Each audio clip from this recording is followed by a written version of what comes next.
जल्दी आने वाला मसीह यीशु के नाम से जय मसीह की। एक और सुबह के वक्त प्रभु ने हमारे जीवन में दिया है कि हम थोड़ी देर प्रभु के वचन से मनन करें। खास तौर पे इन दिनों में हम परिवार के विषय में, पति पत्नी के विषय में विचार कर रहे थे। Decisions of a husband and wife who leave A successful life. सफल जीवन बिताने वाले एक पति पत्नी के जीवन में क्या क्या फैसला होना चाहिए, मैंने आपको बताया है। सबसे पहली बात बताया, we decided to love each other. सबसे पहली बात है कि एक दूसरे से प्रेम रखें, एक दूसरे का प्रेम रखें। दूसरी बात है, we decided to appreciate each other. एक दूसरे का सराहना करें, प्रोत्साहन करें। तीसरी बात है, we decided to forgive each other. हम एक दूसरे से माफ़ी देने का, माफ़ करने का फैसला किया है। चौथी बात हमने देखा है, we have decided to respect each other. हमने ये फैसला कर लिया है कि हम एक दूसरे का आदर करेंगे, इज्जत करेंगे। पांचवी बात हमने सीखा, we decided to satisfy each other. हम एक दूसरे का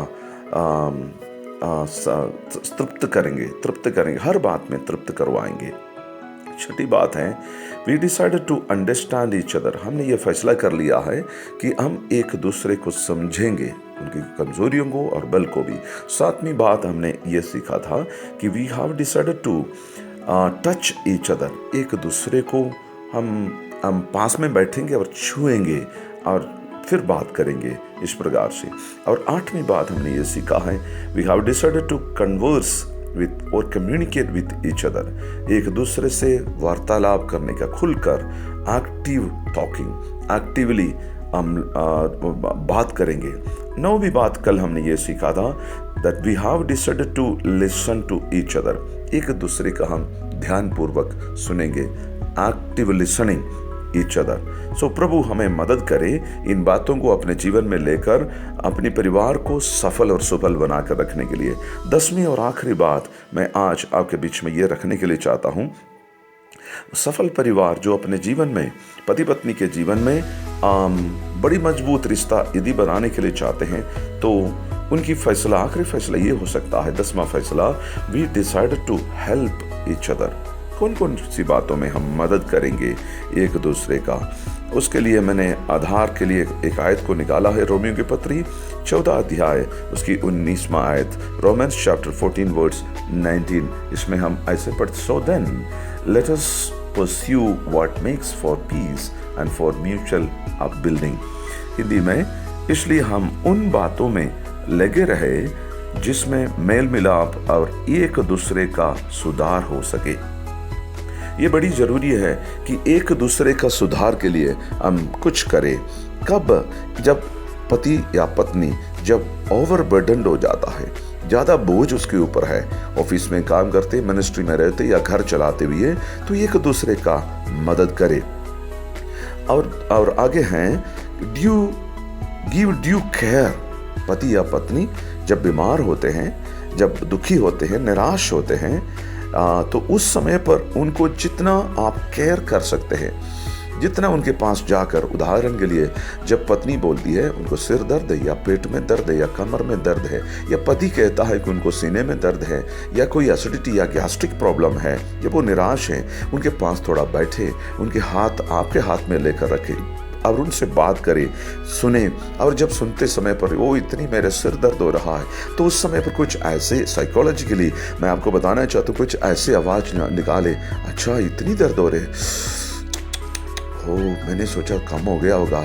जब इस प्रकार की आवाज़ें जब आप निकालेंगे अपनी पास में से, तो ऑटोमेटिकली आपका पार्टनर को, आपका पति या पत्नी को आपकी सहानुभूति का पता चल जाएगा कि वो आपको समझेगा, ये मेरी मददगार हैं, मेरे साथ देने वाले। कभी भी अपना इरिटेशन, अपना चिड़चिड़ापन, पति हो या पत्नी हो, मैं आपको फिर से बताना चाहता हूँ, हम पतियों के अंदर गुस्सा है और पत्नियों के अंदर, बहनों के अंदर क्या है, इरिटेशन है, चिड़चिड़ापन है। ये कैसे हमें विरासत में मिला मुझे नहीं मालूम है, लेकिन जब एक दूसरे को ज़रूरत पड़ती है, उस समय पर इरिटेशन, चिड़चिड़ापन या गुस्से का नाम और निशान भी नहीं होना चाहिए। जब क्राइसिस में है, परेशानी में है, एक दूसरे का हेल्प के लिए उतरा जाए, बाइबल नॉलेज शेयर करे, इकट्ठा मिलकर प्रार्थना करें, उपवास रखें, एक दूसरे को अपनी बातों में उठाए। मुझे मालूम है कि आप अच्छा व्यक्ति हो, आप अच्छा कर सकते हैं, अच्छी तरह बात करने वाला है, सभी से प्यार रहने वाला है। यदि मैं एक और बात और आखिर में कहने के लिए चाहता हूँ, हेल्प कौन कौन सी बात में, यदि आप if you are an earning woman, यदि पति पत्नी दोनों पैसा कमाते हैं, नौकरी करते हैं, कभी भी पति पत्नी का बटुआ सेपरेट नहीं होना चाहिए। अकाउंट सेपरेट होगा, लेकिन पति पत्नी को पता चलना चाहिए उनके आपके पास कितना है। एक दूसरे को छिपाकर अपने तरीके से रखना, ये परिवार कभी वो परिवार कभी बना नहीं पाएंगे। सो इसलिए financially help each other, understand each other. कोई भी गुप्त बात पति पत्नी के बीच में कदापि नहीं होना चाहिए। एक दूसरे का मदद करें। इन 10 बातें इन 10 दिनों में मैंने आपके बीच में रखा। मैं ज़रूर विश्वास करूंगा कि छोटे मोटे इन बातों में ज़रूर प्रभु ने आपका मदद किया होगा। मेरी प्रार्थना हम सबके लिए है कि आने वाले दिनों में यदि हमारी कलीसिया मजबूत होनी है, परिवार मजबूत होने की ज़रूरत है, तो ऐसे में प्रभु चाहते हैं कि हमारी परिवार मजबूत हो जाए, पति पत्नी का रिश्ता मजबूत हो जाए, हर बात में हम मजबूत बने रहने के लिए प्रभु चाहता है। मैं आपके लिए प्रार्थना करके आज के इस संदेश को समाप्त करने के लिए चाहता हूँ।